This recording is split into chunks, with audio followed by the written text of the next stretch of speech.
नमस्कार, daily update में आपका स्वागत है। मैं आपके साथ अंजलि। आई नजर डालेंगे आज की ताजा 3 खबरों पर। लाल किला दिल्ली असेंबली को बम से उड़ाने की धमकी। खालिस्तानी ग्रुप के नाम से आया धमकी भरा ईमेल। दिल्ली पुलिस को सोमवार को दिल्ली विधानसभा लाल किला को बम से उड़ाने की धमकी भरा ईमेल मिला, जो कथित तौर पर एक खालिस्तानी ग्रुप के नाम से भेजा गया था। पुलिस और साइबर सेल धमकी भरे मेल की जांच कर रहे हैं। रेप की एफआईआर पर बोले शंकराचार्य विमुक्तेश्वरानंद, बीजेपी पर भरोसा नहीं, किसी और राज्य की पुलिस करे जांच। पोस्को कोर्ट के आदेश पर स्वामी विमुक्तेश्वरानंद पर यौन शोषण के गंभीर आरोपों में एफआईआर दर्ज हुई है। विमुक्तेश्वरानंद आरोपों को मनगढ़ंत बता रहे हैं और सनातन को बदनाम करने की साजिश कह रहे हैं। उन्होंने कहा कि वह पुलिस का जांच में सहयोग करेंगे, लेकिन उन्हें भाजपा पर भरोसा नहीं है। डुरंड लाइन के पार ट्रिगर। पाकिस्तान की एयर स्ट्राइक से पख्तून इलाकों में भड़की हिंसा की चिंगारी। पाकिस्तान के एयर स्ट्राइक से पश्तून इलाकों में हिंसा की चिंगारी भड़क उठी है। 2025 में आतंक खात्मे अभियान के नाम पर पहले ही 168 पश्तूनों को मारा जा चुका है। अब तालिबान और पाकिस्तान के बीच लड़ाई से पश्तूनों पर फिर से संकट के बादल मंडरा रहे हैं। माफी नहीं मांगी तो पंचायतों के आधार पर हरियाणवी सिंगर मासूम शर्मा। हरियाणवी सिंगर मासूम शर्मा द्वारा सरपंचों के कथित अपमान पर विवाद गहरा गया है। हरियाणा सरपंच एसोसिएशन ने कड़ा रुख अपनाते हुए शर्मा से सार्वजनिक माफी की मांग की। माफी न मांगने पर उनके कार्यक्रमों का राज्यव्यापी विरोध और बहिष्कार करने की चेतावनी दी गई है। एसोसिएशन ने विवादित गानों को हटाने के लिए सरकार से अपील की है, ताकि युवाओं पर गलत प्रभाव न पड़े। जम्मू कश्मीर में सुरक्षा बलों का ऑपरेशन त्रासी। 326 दिन में सैफुल्लाह समेत 7 आतंकी ढेर। जम्मू कश्मीर के किश्तवाड़ जिले में सुरक्षा बलों ने करीब 326 दिनों में 7 आतंकियों को मार गिराया है। सेना के अधिकारियों के मुताबिक मारे गए आतंकियों में जैश का टॉप कमांडर कुख्यात आतंकी सैफुल्लाह और उसके साथ शामिल।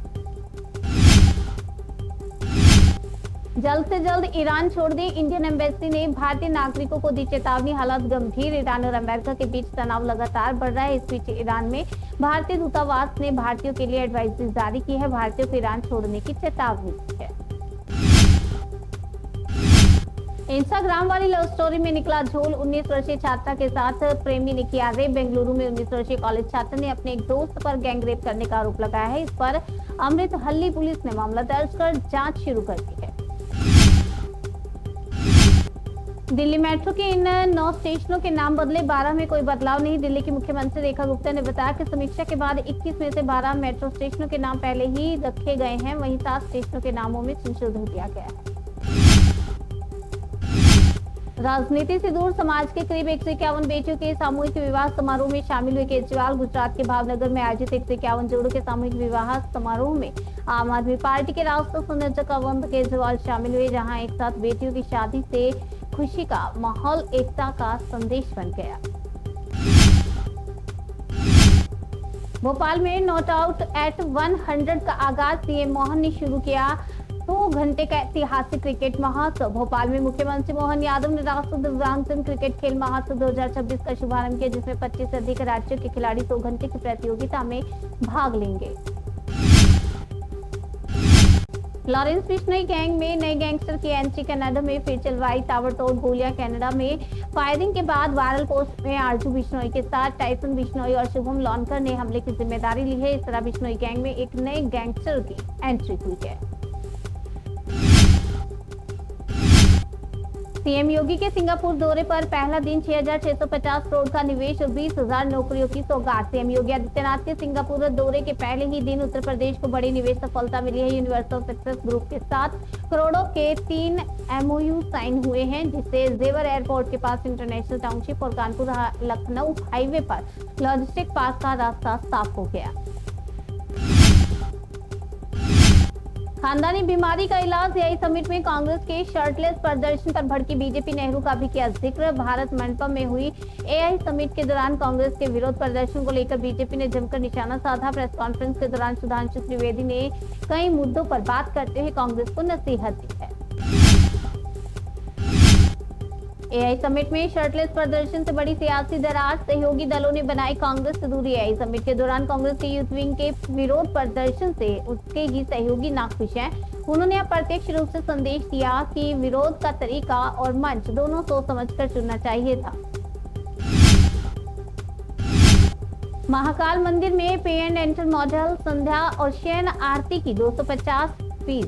बीजेपी विधायक ने ही सरकार को घेरा। बाबा महाकाल के दरबार में अब संध्या और शयन आरती में शामिल होने के लिए भक्तों को जेब ढीली करनी होगी। मंदिर समिति ने इन दोनों आरतियों के लिए 250 रुपए का शुल्क और अनिवार्य ऑनलाइन बुकिंग सिस्टम लागू कर दिया है। ये फैसला आते ही भक्ति बनाम शुल्क की बहस छिड़ गई है।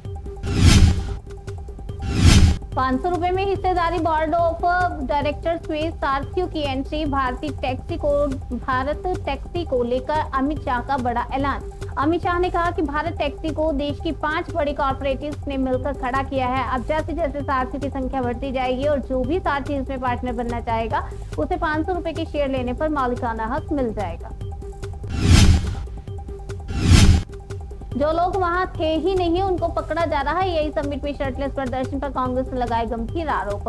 इंडिया इम्पैक्ट समिट 2026 के परिसर में यूथ कांग्रेस के नेताओं द्वारा शर्टलेस प्रदर्शन पर मचे सियासी बवाल के बाद अब कांग्रेस के सांसदों ने मामले पर सफाई देते हुए सरकार पर निशाना साधा है।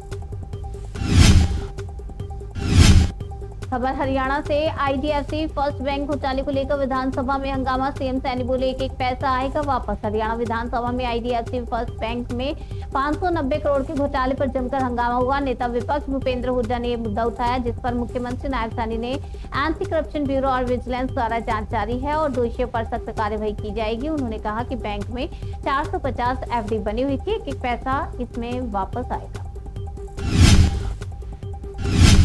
गुलमर्ग की बर्फीली वादियों में खेलो इंडिया विंटर गेम्स का आगाज। 16 राज्य के 339 एथलीट दिखाएंगे दम। सफेद चादर से ढके गुलमर्ग में खेलो इंडिया विंटर गेम्स का शंखनाद हो चुका है। विंटर गेम्स में 16 राज्य के 339 एथलीट अपना जोहर दिखाएंगे।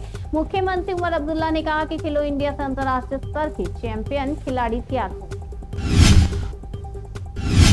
बीजेपी हटाओ सनातन बचाओ। शंकराचार्य मामले में भड़के अखिलेश यादव। योगी सरकार पर किया तीखा हमला। अखिलेश यादव ने शंकराचार्य स्वामी अवधेशानंद सरस्वती के खिलाफ दर्ज एफआईआर को लेकर बीजेपी पर तीखा हमला बोला। उन्होंने भाजपा हटाओ सनातन बचाओ का नारा देते हुए संतों के अपमान और झूठे आरोप लगाने का आरोप लगाया। शंकराचार्य पर पॉस्को एक्ट के तहत मामला दर्ज हुआ।